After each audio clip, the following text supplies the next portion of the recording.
Good morning students. Today there is our English languages period. Today's date is 9th of July 2021. Today is Friday. Okay. Yesterday we have started the new lesson and that is lesson number 3, the noun case. नाम और उसके कारक. Now we have seen the information about this noun case. Okay, there are 3 main cases in English. What are they? The nominative case, the objective case and the possessive case. And yesterday we have seen the information or we have seen the concept, the nominative case. Okay, संज्ञा जो है nominative case की हमने देखी. Okay, क्या है ये nominative case? Nominative case का मतलब क्या होता है? कर्ता कारक. केस का मतलब होता है कारक. हाँ, नाम के ये जो कारक है 3 कारक हमें देखने हैं इस पार्ट में. तो पहला कारक हमने कल देखा वो है the nominative case. When a noun और a pronoun is used as a subset of a verb then it is called nominative case और सब्जेक्टिव केस. जब भी कोई नाम या सर्वनाम क्रियापद के कर्ता के तौर पर आता है तब हम उसे क्या कहते हैं? कर्ता कारक ऐसे कहते हैं. Understand? Once again I am giving you the information through the example. One more example I'll give you and then we will go further. Okay students? Now see the example of nominative case. Sita eats a mango. Or we can say Sita ate a mango. Sita ने एक आम खाया. Okay, यहाँ पे कौन सी क्रिया घटी है? What is the verb here? क्रियापद है एक. कौन सी क्रिया घटी है इस सेंटेंस में? खाने की. और कौन खा रहा है ये आम? Who ate a mango? We ask the question to this sentence with the WH question and that is who. Who ate a mango? When we ask this question, we will get the answer and that is Sita.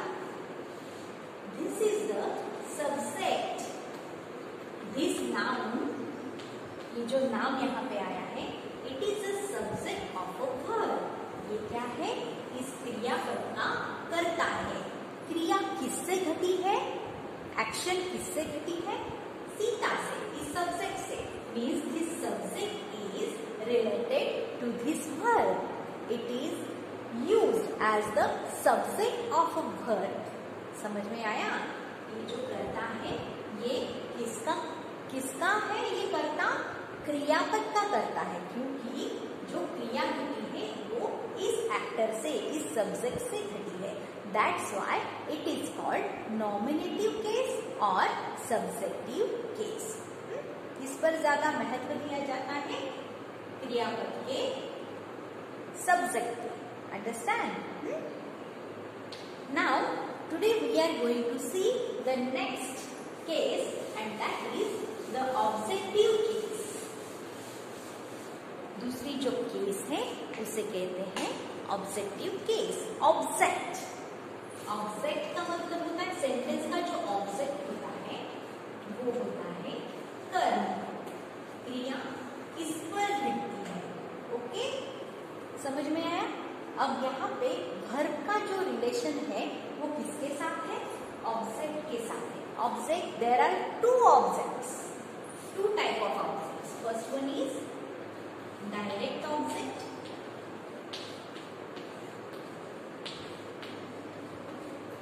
and second one is indirect object. We have seen the information of direct object and indirect object in the 6th standard, है ना? In the previous standard, in the 5th standard. Okay, object, direct object in the and indirect object. Okay. Now see the information about objective case. Okay, see or pronoun used as the object of a verb or a preposition is said to be in the objective case. मतलब कोई भी नाम या कोई भी सर्वनाम जब क्रियापद के या किसी शब्दयोगी अव्यय के कर्म के रूप में आता है तब उसे ऑब्जेक्टिव केस कहते हैं। मतलब तब उसे कर्म कारक कहते हैं। ऑब्जेक्टिव केस का मतलब होता है कर्म कारक। ऑब्जेक्ट का मतलब होता है कर्म और केस का मतलब होता है कारक। द ऑब्जेक्टिव केस, कर्म कारक। ओके, अब ये कर्म कारक क्या है? ये कर्म कारक किसका कर्म बनकर आता है? क्रियापद का या किसी शब्द योगी अव्यय का। prepositions, you know it very well. On, under, beneath, these are all preposition. You know it very well. What are prepositions, है ना? उसका कर्म बनकर ये आता है तब उसे हम कर्म कारक कहते हैं। Now examples are given there. Okay, I am giving you the examples.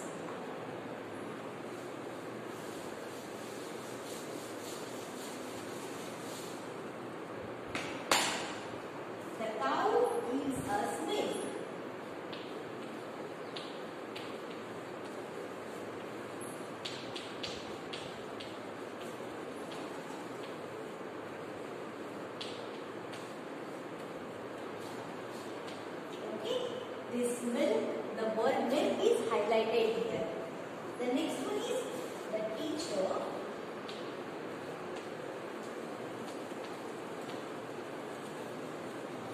solved the sum.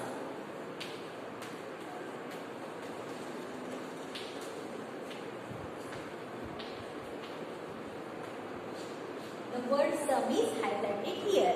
Now see, the cow. This noun is the subject. Okay?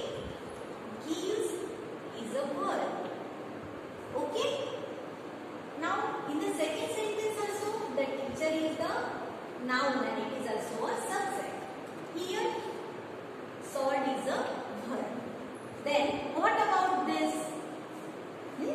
See the information. Milk and sum are the objects of the verb gives and solved. अब समझ में आया? Now this milk which is highlighted here, है ना? ये जो word यहाँ पे highlight किया है और second sentence में the sum, ये sum, ये जो word यहाँ पे highlight किया गया है, ये दोनों भी milk के किसके कारक है? ये किसके कर्म है? ये इस gives के gives और solved इन दोनों क्रियापदों के कर्म है। मतलब milk is related to the verb gives and this solved, this verb is related to the sum. मतलब इस सेंटेंस में, ऊपर वाले सेंटेंस में gives ये जो verb आया है उसका कर्म कौन सा है? मिल्क। और सेकेंड सेंटेंस में जो दूसरा क्रियापद आया है सॉल्ड, तो ये किससे संबंधित है? इस कर्म से संबंधित है। सम इस कर्म से संबंधित है। मतलब सॉल्ड का कर्म कौन सा है? सम। समझ में आया? इस क्रियापद का गिव्स, इस क्रियापद का मिल्क ये कर्म है, ऑब्जेक्ट है, और सॉल्ड इस क्रियापद का सम ये ऑब्जेक्ट है। Understand? This is an object of the verbs gives in the first sentence and solved in the second sentence. Okay? You understand? Now see, how do we find the object of a verb? हम क्रियापद का जो कर्म होता है उसे कैसे ढूंढेंगे? जैसे हमने नॉमिनेटिव केस में हु से क्वेश्चन किया था, है ना? तब हमें आंसर मिला, तब हमें क्या मिला? कर्ता मिला। ओके, तो अब ये कर्म हमें कैसे मिलेगा? Now see, we ask the question what और whom टू द वर्ब। हमें क्या करना है? हमें क्रियापद को मतलब वर्ब को क्वेश्चन करना है। कौन से दो WH क्वेश्चन से? पहला है व्हाट दूसरा है whom। इन दोनों में से कोई भी एक सेंटेंस के अनुसार according to the sentence you have to choose the WH question and you have to ask the question to the verb of the sentence। समझ में आया? मतलब आपको सेंटेंस के अनुसार, विधान के अनुसार आपको इन दोनों में से कोई भी एक ऐसा वर्ड यानी क्वेश्चन वर्ड सिलेक्ट करना है और वर्ब को, सेंटेंस के वर्ब को, क्रियापद को क्वेश्चन करना है, सवाल करना है। Okay, what does the cow give अस? पहले सेंटेंस के लिए व्हाट यूज किया हमने, क्योंकि इसका ऑब्जेक्ट क्या है? Milk. What does the cow give us? गाय हमें क्या देती है? When we ask the question with what, then we get the answer milk। जब हम what से क्वेश्चन करते हैं, हाँ, देती है, gives, किसको क्वेश्चन किया हमने? वर्ब को क्वेश्चन किया, क्या देती है? तो आंसर क्या आया? मिल्क। क्या देती है? तो आंसर आया milk. So what does the cow give us? We get the answer milk, means we ask the question to this verb and we get the answer, that is object। okay, जब हम what से क्रियापद को सवाल करते हैं तब हम जो आंसर पाते हैं वो उस क्रियापद का ऑब्जेक्ट होता है, कर्म होता है, और इसे ही कर्म कारक कहते हैं, the objective case कहते हैं। You understand? Now see here, the teacher solved the sum। okay, the teacher solved the sum। now here the verb is solved। then we ask the question, what is that question? what did the teacher solve? यहाँ पे did आया है क्योंकि ये जो verb आया है वो सिंपल प्रेजेंट टेंस का है, इस वजह से यहाँ पे क्वेश्चन में हमने did लिया, और यहाँ पे does आया क्योंकि ये सिंपल प्रेजेंट टेंस का वर्ब था। Okay, what did the teacher solve? Teacher ने क्या सॉल्व किया, क्या सुलझाया? we will get the answer the sum। क्या आंसर मिला हमें? क्या सुलझाया? sum। उदाहरण means this verb is related to this object, this object is of this verb। मतलब ये sum जो है ये इस verb का, ये क्रिया, इस क्रियापद का क्या है? कर्म है। जब भी हम what से या whom से क्रियापद को क्वेश्चन करते हैं तब हम क्या पाते हैं?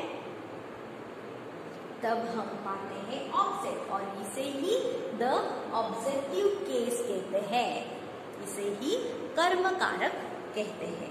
You understand? What did the teacher solve? The answer is sum. So sum is the object of the verb solve. तो ये ऑब्जेक्ट इसका हुआ, सॉल्व इस वर्ब का हुआ। You understand? In objective case, now see the next picture. In objective case there may be two objects, direct and indirect।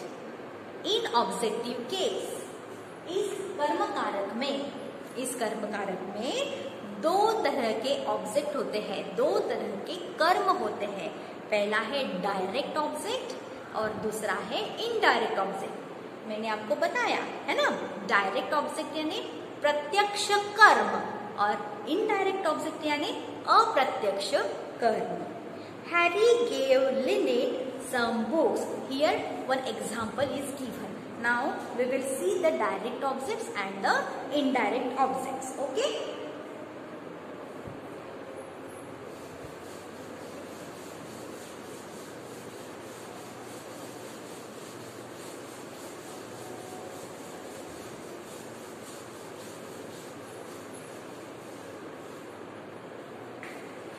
Now see the example. Harry gave Lynette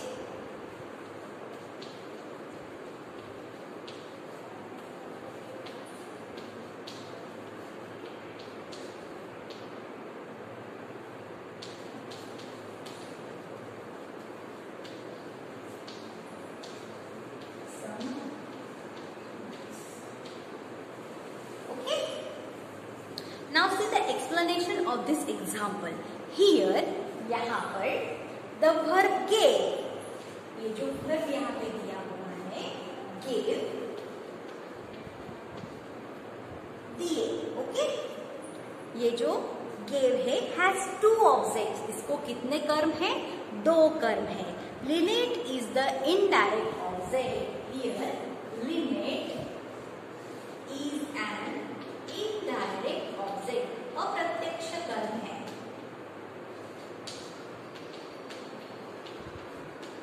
And some books. Okay. Okay. Lynette is the indirect object. The person receiving something. मतलब indirect object किसे कहते हैं? जो व्यक्ति कुछ तो भी पाता है. ओके, किसी से कोई चीज पाता है, वो पाने वाली जो व्यक्ति होती है उसे कहते हैं indirect object. Okay, understand. And some books is the direct object. और सम बुक्स क्या है? It is a direct object.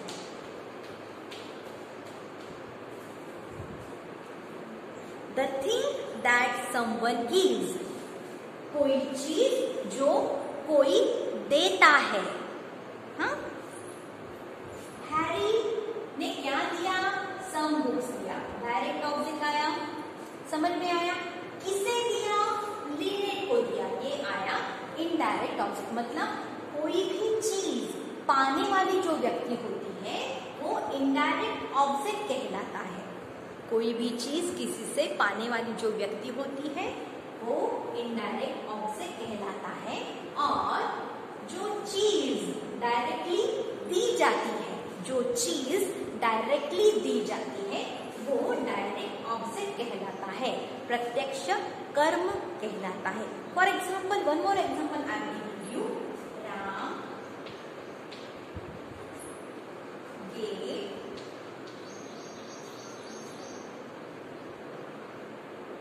Shyam a pen. Okay, or we can say Ram gave a pen Shyam.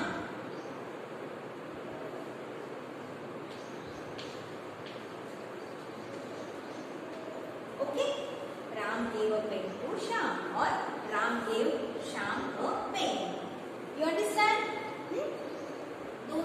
दोनों का meaning भी एक ही है. राम ने श्याम को एक पेन दिया, राम ने एक पेन श्याम को दिया. दोनों का भी मीनिंग एक ही है. लेकिन Ram gave, what Ram gave? A pen. क्या दिया राम ने? A pen. हाँ, जिसने दिया, क्या चीज दी राम ने? A pen. तो ये क्या हुआ? डायरेक्ट ऑब्जेक्ट हुआ.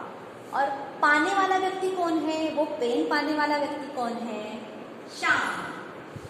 Okay, so it is indirect object.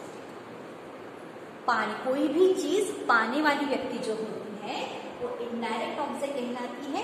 और कोई चीज किसी को जो दी जाती है उस चीज को डायरेक्ट ऑब्जेक्ट कहा जाता है. ओके, और ये जो ऑब्जेक्ट्स होते हैं ये दोनों ऑब्जेक्ट्स कौन से वर्ग के हैं? के. इस क्रियापद के हैं. क्या दिया? अ पेन. किसको दिया? श्याम को दिया. मतलब ये दोनों ही कर्म किससे जुड़े हुए हैं? इस वर्ब से जुड़े हुए हैं.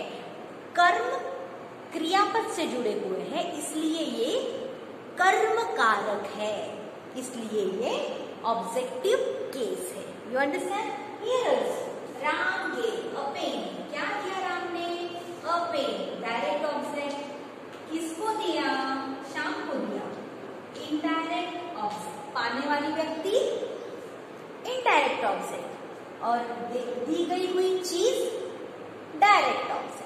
understand now? Two examples I have given you. It is not in the book, this Ram's example, but I have given you this example in two ways. है ना? You understand? Now see, one table is given there and 3 examples are there. I'll write them for you. Wait.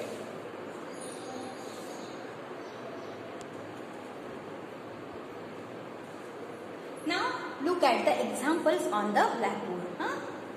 Now certainly you can get the idea of direct object and indirect object. Now see, this column is of indirect object, अप्रत्यक्ष कर्म, और direct object मतलब प्रत्यक्ष कर्म. Now see the first example.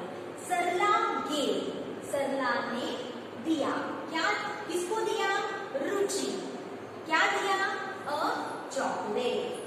Sarla gave Ruchi a chocolate. Sarla ने रुचि को एक chocolate दिया. Okay. Now second. I shall send my mother a recipe book. मैं मेरी माँ को एक पाककृति की किताब दूंगी या दूंगा. Okay. We got the orphans ice cream. We got the orphans ice cream. हमने orphans के लिए, अनाथों के लिए आइसक्रीम लिया, मिला हमें. और we got the orphans ice cream. हमें अनाथों के लिए आइसक्रीम मिले. Okay. Now see, Sarla, this is the subject here. Gave is a verb here. Ruchi, here Ruchi is indirect object and here a chocolate is a direct object. Sarla gave. What does Sarla give? What does Sarla give? Sarla ने क्या दिया? A chocolate. This is the direct object. Understand? Now say, I will send my mother a recipe book. What will I send? What will I send? The answer will be a recipe book. Direct object. चीज का नाम. Now the third. We got the orphans ice cream. What did we get? हमने क्या पाया? Ice cream. Okay. These are the names of the things.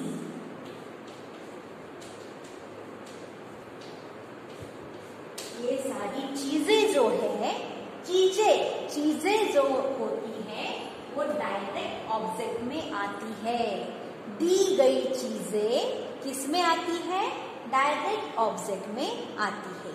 और जो पाने वाला व्यक्ति होता है, जिसे वो चीजें मिलती है, ये सारे देखो, रुचि, माय मदर, द ऑर्फन्स, अनाथ बच्चे, ये सारे क्या है? ह्यूमन बीइंग्स है. पाने वाली व्यक्ति है, ह्यूमन बीइंग्स यानी मानव है. डायरेक्ट ऑब्जेक्ट चीजें होती है और इनडायरेक्ट ऑब्जेक्ट ह्यूमन बीइंग्स यानी मानव होते हैं. अब समझ में आया? Now you understood? See now, this is indirect object and this is direct object. Direct object चीजें होती है जो दी जाती है, और इनडायरेक्ट ऑब्जेक्ट मानव होते हैं, ह्यूमन बीइंग्स होते हैं जो वो चीजें पाते हैं. Okay, you understand? Now see the next explanation. Usually the direct objects are names of lifeless objects. Usually ज्यादातर डायरेक्ट ऑब्जेक्ट्स, प्रत्यक्ष कर्म जो होते हैं वो किसके नाम होते हैं? लाइफलेस ऑब्जेक्ट्स के, जिनमें जान नहीं होती, ऐसे चीजों के नाम होते हैं. Okay. While indirect objects are the names of human beings or animals. और ये जो इनडायरेक्ट ऑब्जेक्ट्स होते हैं ये नाम किसके होते हैं? मानव के या जानवरों के होते हैं. You understand? अभी समझ में आया इनडायरेक्ट और इनडायरेक्ट ऑब्जेक्ट्स के बीच में क्या डिफरेंस है? Once again I am repeating. Indirect object refers to human beings and animals. ये जो इनडायरेक्ट ऑब्जेक्ट होते हैं, प्रत्यक्ष अप्रत्यक्ष कर्म जो होते हैं, ये मानव से या किसी जानवर से रिलेटेड होते हैं, जुड़े हुए होते हैं. और डायरेक्ट ऑब्जेक्ट जो होते हैं, they are related to the things, lifeless things, जिसमें जान नहीं होती है, निर्जीव वस्तुओं से जुड़े होते हैं ज्यादातर. Understand? Now next examples are given there. Mrs. Rao teaches us English, and the second, he gave the beggar some food. In the sentence, first the indirect object is us, while English is the direct object. Okay. In the second sentence, the direct object is beggar, and while food is the direct object. Okay, I will write these two examples on the blackboard and I will explain it. Okay.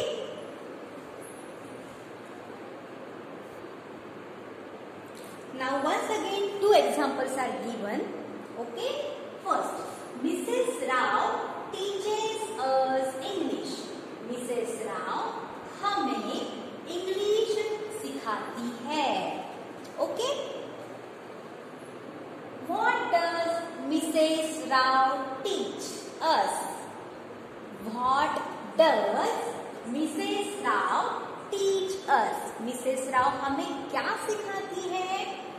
English. This is a lifeless thing. निर्जीव है ये. इसमें कुछ जान है क्या? Language है, English language है. ह्यूमन बीइंग है क्या ये English language? No. This is a lifeless thing. That's why this is a direct object. ये क्या है? प्रत्यक्ष कर्म है. Okay? And here us. Us means for us, for human beings, है ना? किसे सिखाती है? हम विद्यार्थियों को. हमें सिखाती मतलब हम विद्यार्थी हुए कि नहीं? कोई सिखाता है मतलब मिसेस राव हमारी टीचर हुई और हम उसके स्टूडेंट, उनके स्टूडेंट्स हुए, है ना? तो यहाँ पे हमें ये जो है ये क्या है? Indirect object. इसे सिखाती है. To whom Mrs Rao teaches us, है ना? Mrs Rao teaches us. This is indirect object. ये ह्यूमन बीइंग्स के लिए यूज किया गया है, इसलिए ये इनडायरेक्ट ऑब्जेक्ट है. और ये इंग्लिश लाइफलेस थिंग के लिए यूज किया है, इसलिए ये डायरेक्ट ऑब्जेक्ट है. You understand? Now see, he gave the beggar some food. उसने उस भिखारी को थोड़ा खाना दिया. Okay. Now see, he gave. Now what did he give the beggar? What did he give the beggar? The answer is some food. अब ये जो फूड है, ये जो नाम यहाँ पे आया है, ये क्या हुआ? Direct object. क्या दिया? कौन सी चीज दी? Lifeless thing. ओके. खाना दिया. और किसको दिया? To whom he gave some food? The beggar. That's why this is a human being. That's why this is a indirect object. अब समझ में आया? ह्यूमन बीइंग्स के लिए या एनिमल्स के लिए इनडायरेक्ट ऑब्जेक्ट का प्रयोग होता है, और लाइफलेस थिंग्स के लिए या कोई चीज दी जाती है उसके लिए हम डायरेक्ट ऑब्जेक्ट का प्रयोग करते हैं. So students, this is all about the objective case. Okay, here we have completed this subtopic also. What is that subtopic? The objective case. Next, exercise number 1 is given. We will solve these examples in the next period. Okay, students? Till then, goodbye. Thank you so much. Stay home, stay safe. Bye. Study it at home. I will send you the pages. Okay?